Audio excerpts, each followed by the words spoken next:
Salut, c'est Etienne Descharpas. Dans cette vidéo, je vais t'expliquer comment avoir de super notes en langue au concours de prépa. Que tu sois en prépa scientifique, en Cagne, Hippocagne ou en prépa commerce, ces conseils sont pour toi. C'est parti!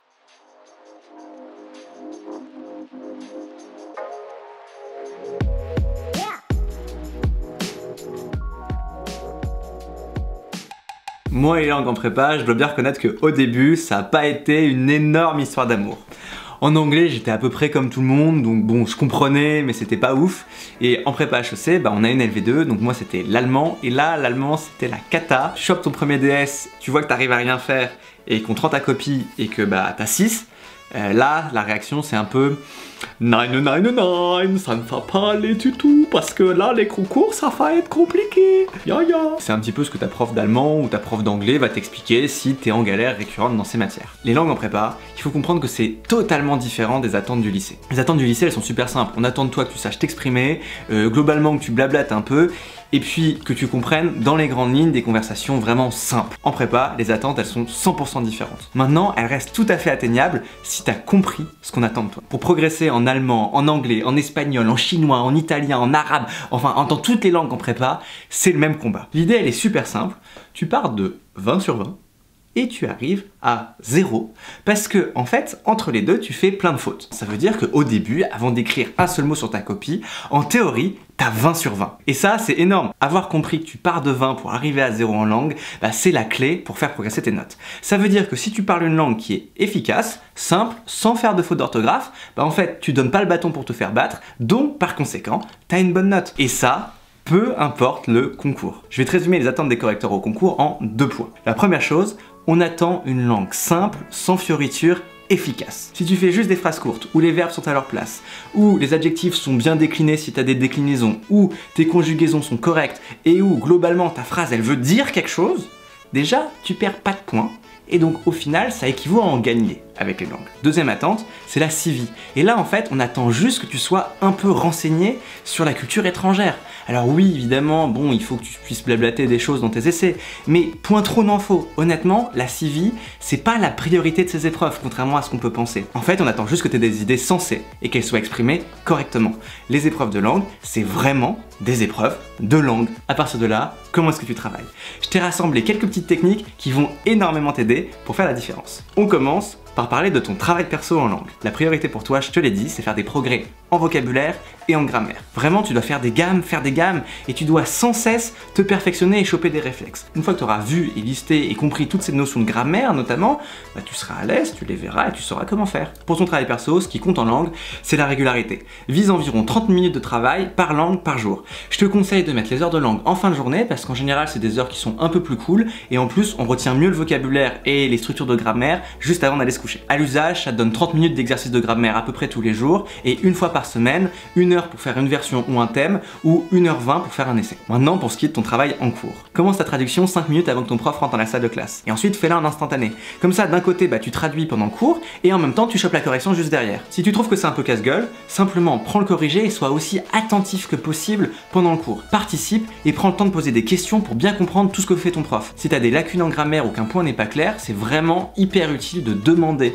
Ton prof pourra réexpliquer le point et en plus, si pour toi c'est utile, c'est sûr que c'est utile pour 2 ou 3 autres personnes dans ta classe. Ça, globalement, c'est les bases pour travailler en cours et chez toi. Maintenant, j'ai 3 techniques qui vont vraiment t'aider à faire des progrès consistants, durables et rapides. Première technique, le vocabulaire.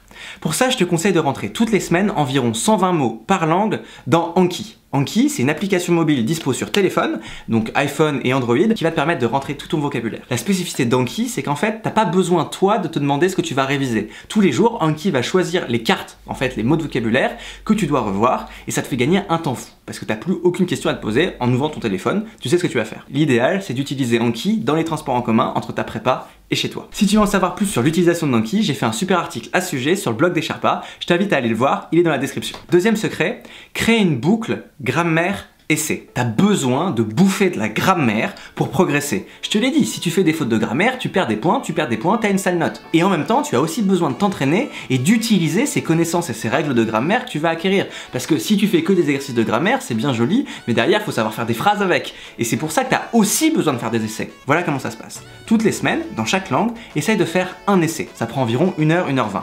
Pour ce qui est du thème de l'essai, c'est super facile. Il y a toujours plein de thèmes classiques qui risquent de tomber. Par exemple, en anglais, le Brexit, l'immigration, Trump, etc.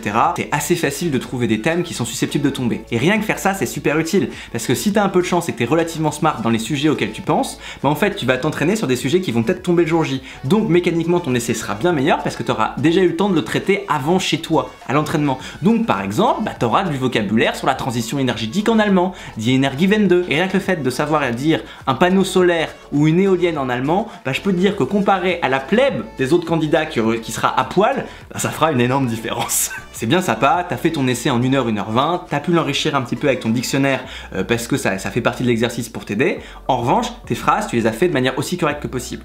Là, c'est super important. Tu fais corriger ton essai. En faisant ça, tu vas relever des erreurs de grammaire typiques. Et là, tu vas pouvoir les adresser pendant toute la semaine en faisant des exercices de grammaire ciblés sur les erreurs que tu as fait pendant ton essai. Et là, je te vois venir. Oui, mais ma prof d'allemand, mon prof d'anglais, mon prof d'espagnol, mon prof de chinois, de latin, de tout ce que tu veux, non pas de latin, ne veut pas me corriger. En prépa, honnêtement, les profs sont vraiment sympas et s'ils voient que tu travailles, ils vont essayer de t'aider. Alors, ils feront pas forcément une correction super rapide, mais normalement, tes profs vont te corriger si tu leur demandes gentiment, si t'es sympa avec eux. Après, si tu veux être sûr de te faire corriger et surtout avoir une correction de qualité et avoir quelqu'un pour t'aider, je te conseille vraiment de prendre un Sherpa en langue. Et là, tu vas dire, c'est quoi un Sherpa? Bah, un Sherpa, c'est un mec comme moi, qui a à peu près mon âge, donc qui est étudiant souvent en grande école ou en université, qui a plutôt bien réussi ses études. En gros, on a 2 à 3 ans de plus que toi, et en fait, on donne des cours part.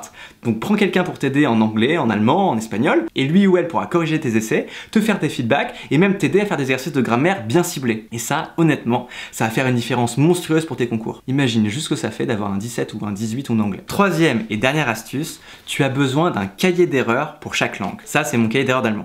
Dedans, j'ai archivé toutes les erreurs classiques que je faisais et j'ai aussi mis tous les trucs classiques que j'ai relevés entre les différents sujets et annales des concours. Je le relisais hyper régulièrement avant de faire des exercices, avant de faire des versions, avant d'aller en DS. Et en fait, au bout de ta prépa, t'auras fait le tour.